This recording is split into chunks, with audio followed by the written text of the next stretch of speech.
There's a hidden truth about the psychology of people who go quiet when they're hurt, and almost all of us get it wrong. When they're in pain, they don't cry. They don't argue. They don't say a word. Most of the time, they respond with two familiar words: I'm fine. But deep down, what that really means is, please, just leave me alone. Out of habit, we start labeling them. You might think they're avoiding things, giving you the silent treatment, or simply not brave enough to face their emotions. But the truth is that silence isn't empty at all. Inside them, there's a storm. Too many thoughts and feelings are clashing at once. So much that the brain basically freezes, making it hard for them to speak, even if they truly want to. If you're someone who tends to shut down when you're hurting, or you feel helpless because someone you care about always goes quiet during arguments, then this video is for you. Today we're going to unpack that quiet exterior through the lens of psychology, and more importantly, how to reach their inner world without hurting each other all over again. To truly understand someone who goes quiet, you have to completely let go of a common misconception, that speaking up or staying silent is a rational choice. In psychology and modern neuroscience, especially through the polyvagal theory by Dr. Stephen Porges, we know that the autonomic nervous system works independently of our will. When facing a threat, and in this case, that threat is emotional pain or intense conflict, the nervous system responds on 3 levels. The first level is social engagement. This is when we're calm and able to use language to say things like, "What you just said hurt me." The second level is fight or flight. As stress rises and the heart starts racing, we argue, raise our voices, or storm off. But when the pain reaches an overwhelming level, when the nervous system decides that arguing won't solve anything and escaping isn't possible, it activates the most primitive and intense level, the third one, dorsal vagal shutdown, also known as the freeze state.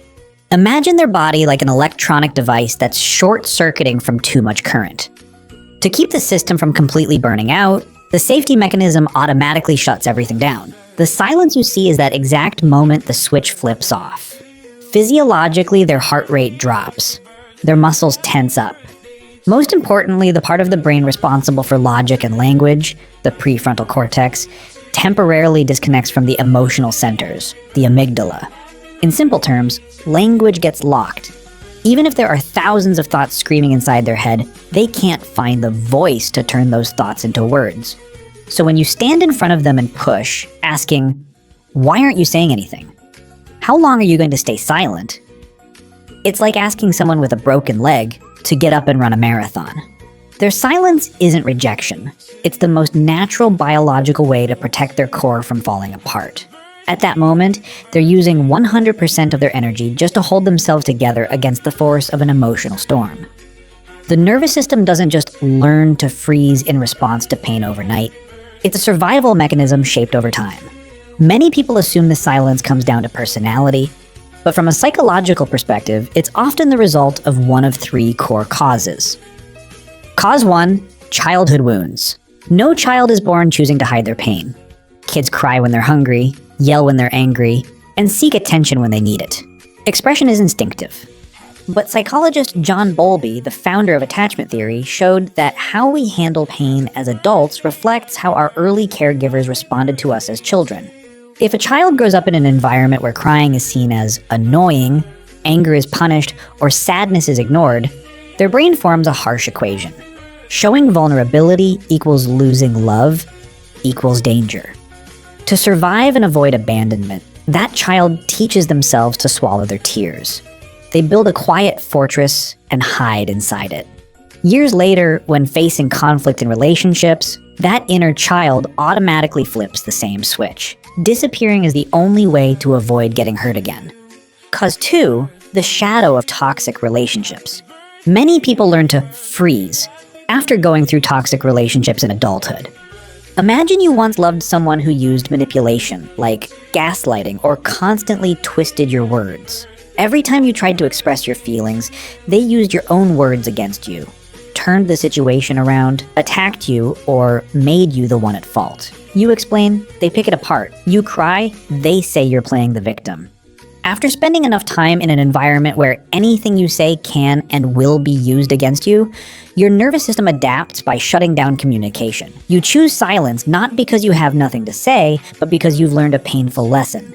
Speaking only makes things worse, and protecting yourself is safer than trying to be understood. Cause 3, brain wiring. Finally, there's a cause that has nothing to do with past wounds. Sometimes silence is simply how someone's brain is naturally wired. We can divide communication styles into 2 groups. The first group needs to talk it out to understand what they're feeling. During conflict, they think out loud. The more they speak, the clearer things become. But the second group, those who tend to go quiet, work in the opposite way. They need to sort everything out internally before they can speak. Psychology calls them internal processors. For these individuals, especially those with sensitive nervous systems, a loud conflict brings an overwhelming amount of information and emotion. Their brain becomes like an old computer, forced to open 100 tabs at once. It immediately overloads. If you push them to respond right away, forcing them to find the right words in that moment, their system can completely crash. The silence you see isn't avoidance or stubbornness. It's simply a loading screen. They need space, a pause from external input, so their brain can organize the chaos before they can reconnect and communicate again.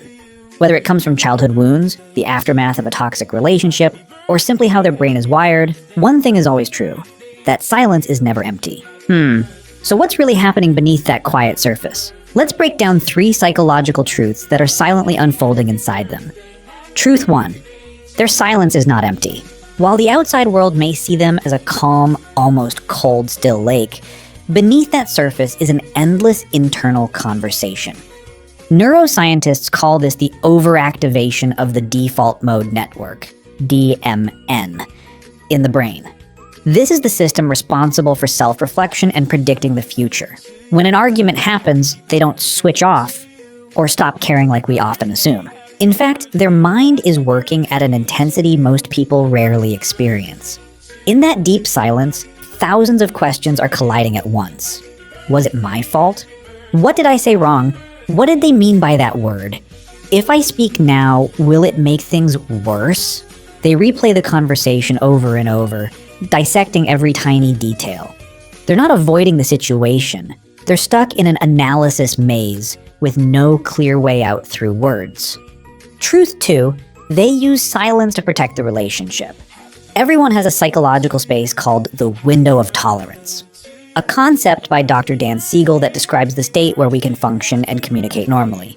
But when they're hurt, their nervous system gets pushed outside that window, throwing them into emotional overload. These individuals often have a very sharp awareness of their own limits. They can feel a surge of intense, harsh, and dark emotional energy rising inside them the moment the wound is fresh. They know that if they speak right then, what comes out won't be honest expression. It will be verbal bullets.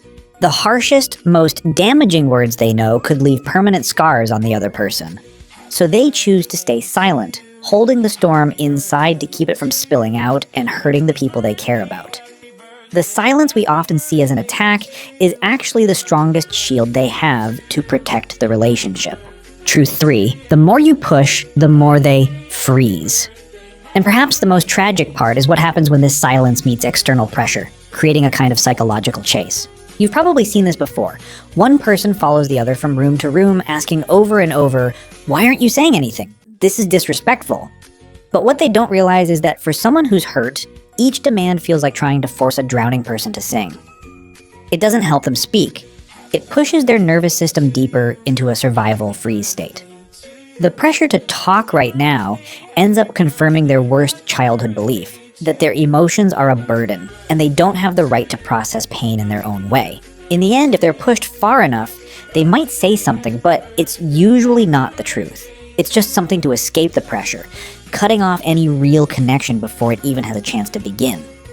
Not being able to see these hidden layers of truth is what quietly builds an invisible wall between people, causing even the best attempts to reconnect to fall into a dead end. But there's one very important thing we need to understand. This silence is not permanent, and it's definitely not a cold, calculated move. Even while they're stuck in that quiet state, a silent evaluation process is still happening inside their nervous system. This evaluation doesn't come from conscious reasoning. It's an instinctive survival mechanism. Their nervous system acts like a radar scanning for signals of safety. They're not expecting the other person to read their mind or perfectly guess what's going on.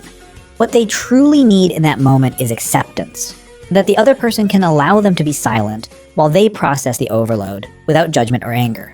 If the other person can step back and give them space without pressure, that action can be more healing than any words. It sends a message to their nervous system. You are safe, even when you can't speak. On the other hand, if their silence is ignored or met with frustration, they quietly register that feeling of unsafety. No big argument happens. They just retreat a little deeper into their shell. They adjust how they see the relationship, not to punish you, but because they've just learned something important. Opening up here is not safe. And that's the truly heartbreaking part of this pattern. The biggest cracks often happen in complete silence. When trust slowly erodes without a single word spoken, even the grandest efforts later on may not be enough to repair it. Because the cost of misunderstanding is so high, finding a way out of this cycle becomes more urgent than ever. So how do we reach a closed-off heart without breaking its fragile hinges? The kind of relief they need doesn't come from complicated communication techniques. It comes from one simple idea: presence without demands. If you love someone who tends to go quiet, the greatest gift you can give them is patience. But not the kind where you're silently frustrated. It has to be patient with understanding. Shift your approach. Instead of following them from room to room, instead of standing outside the bathroom door demanding an explanation, choose to step back. Try using a key phrase that helps unlock their nervous system. I can see you're overwhelmed, and I understand you need space. I respect that. I'll be in the living room or going for a short walk. Whenever you're ready, I'm here to listen without judgment. This step back is not abandonment. It's you diffusing their freeze response. When they feel the pressure to respond disappear, their guard naturally lowers and blood flow gradually returns to the language centers of the brain. They'll come back, not because they're forced to, but because they know their silence has finally been accepted as part of their process. And if you're the one who goes quiet when you're hurt, this part is for you. The way you process emotions is not a flaw or a mistake. You're not cold and you're not uncaring. Your pace is simply slower than the noisy world around you because you're busy working through deeper layers beneath the surface. However, silence can be a shield, but if used for too long, it can turn into a wall that blocks the love you want. The most practical solution for you is to build safe exits. Instead of going completely silent and leaving your partner confused or anxious, try giving a small signal through words or a message. You could say something like, "My mind feels stuck right now, and I can't find the words yet. I need about 30 minutes alone to calm down, but I promise I'll come back and talk to you." A simple sentence like that becomes a powerful bridge. It gives you the space to defrost your emotions while reassuring the other person that you're not leaving them. That's how you start taking control of your defense system instead of letting it control you. When we shift our perspective, a surprisingly beautiful truth appears. People who tend to stay quiet, when they finally choose to speak, their words often carry incredible weight and power. In a world where people react instantly with empty or hurtful words, quiet people are the ones who protect emotional integrity. Their words are not impulsive reactions. They are conclusions refined through hundreds of filters of honesty and compassion. They don't throw accusations just to win an argument. When they say they're hurt, it means that pain has truly reached its depth. And when they say they value someone, it's a commitment that has already been tested through the storm of silence. These people are not broken. They are not too much or too hard to understand. They simply experience the world at a depth that not everyone is brave enough to explore. Their silence in the right place is never distance. It's a quiet, genuine presence. And one day, they will find people who can sit with them in that silence without fear. People who understand that silence is not rejection, but an invitation to deeper understanding. If you see yourself in this world of silence, or you're walking beside someone like this, share your story in the comments. Remember that silence is not a flaw. It's proof of a deep soul waiting to be understood with empathy and care. If this video brought you some sense of relief, Don't forget to like and share it with others who may also be struggling in their own emotional storms without knowing how to name them. Your understanding today might be exactly the comfort someone has been searching for. I'm Apex. Don't forget to subscribe so we can keep exploring the hidden corners of the mind together. Take care, and I'll see you next time.